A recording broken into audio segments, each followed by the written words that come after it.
Hi అండి. ఈరోజు సొరకాయతో పచ్చడి చేసుకుందామండి. నేను ఎప్పుడు చెప్పినట్లే చాలా సింపుల్గా చేసేసుకోవచ్చు.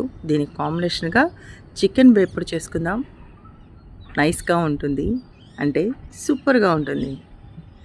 ముందుగా సొరకాయ ముక్కలు, పచ్చిమిర్చి, కొంచెం చింతపండు వేసి బాగా వేపండి. బాగా వేగాలండి. అప్పుడే సొరకాయ పచ్చడి టేస్టీగా ఉంటుంది. కాస్త నూనె పడుతుంది.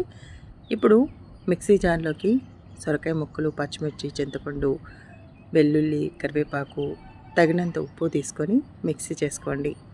పూర్తిగా మెత్తగా వద్దులేండి, కొంచెం కోర్స్గా గ్రైండ్ చేసుకోండి. ఇలా అంతేనండి, ఎంతో రుచిగా ఉండే సొరకాయ పచ్చడి రెడీ.